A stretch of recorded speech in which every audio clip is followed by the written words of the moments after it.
રાજુભાઈએ ખૂબ બધા રાજકીય પ્રકારના આરોપો આક્ષેપો અમારી પાર્ટી ઉપર, કરદાકાંડને લઈને બનેલી ઘટના ઉપર બધું જ કર્યું, પણ એમણે એક વાત ગુજરાતની જનતાથી છુપાવી, જે વાત હું તમારા સુધી મૂકવા માંગુ છું કે રાજુભાઈ આવું પગલું કેમ ભરવું પડ્યું.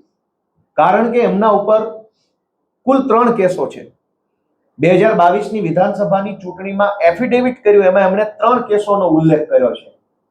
એક કેસ 326 એટલે કે ટાંટિયા તોડી નાખવાનો કેસ, હાથ પગ ભાંગી નાખવાનો કેસ. 2 કેસ બીજા જાનથી મારી નાખવાની કોશિશ કરવાના કેસ.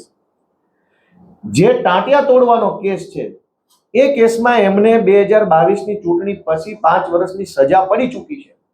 અને જે સજા એ વખતે પડી ત્યારે પાર્ટીમાં અમારે બધાએ ચર્ચા થઈ હતી, ત્યારે ખૂબ ડરતા હતા કે હવે શું થશે. ત્યારે અમે બધાએ કીધું કે કોઈ ચિંતા કરવાની જરૂર નથી, આ બધું કોર્ટમાં આપણે સારી રીતે બધા આગળ વધીશું અને કોઈ તકલીફ નહીં પડે.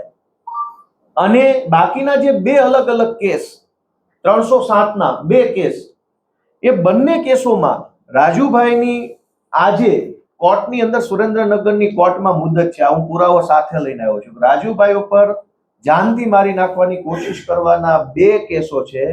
બંને કેસમાં સુરેન્દ્રનગરમાં આજે જ તારીખ છે, 12મી ફેબ્રુઆરીના રોજની તારીખ આજે કોર્ટમાં છે.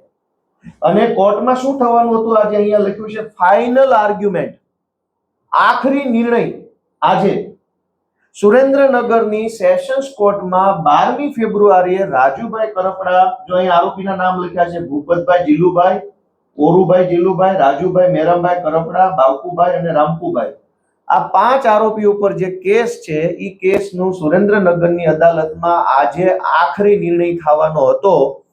એટલે ભાજપ તરફથી એમના ઉપર પૂરું દબાણ કરવામાં આવ્યું કે જો 12 તારીખે પ્રેસ કોન્ફરન્સ કરીને આમ આદમી પાર્ટી ઉપર સ્ક્રિપ્ટ પ્રમાણેના આરોપ નહીં લગાવવામાં આવે તો કોર્ટમાં કંઈ પણ થઈ શકે છે. અને બંને કેસોમાં એક જ તારીખ, 2 અલગ અલગ કેસ છે. આ કેસનો નંબર છે 43/2018, સેશન્સ કોર્ટનો કેસ છે 43/2018, આ છે 44/2018. બંને કેસમાં આજે ફાઇનલ હિયરિંગ છે. અને જો રાજુભાઈ આજે આ પ્રેસ કોન્ફરન્સ કરીને ભાજપે આપેલી સ્ક્રિપ્ટ પ્રમાણે આરોપ ન લગાવતા તો કદાચ આજે એમને કોર્ટની અંદર કોઈ મોટી સજા પડવાની સંભાવના હતી. એટલે લાચારીમાં, મજબૂરીમાં, ડરના કારણે એમણે આ પગલું ભરવું પડ્યું છે કે આજે આ 2 પુરાવા ઉપરથી સાબિત થાય છે.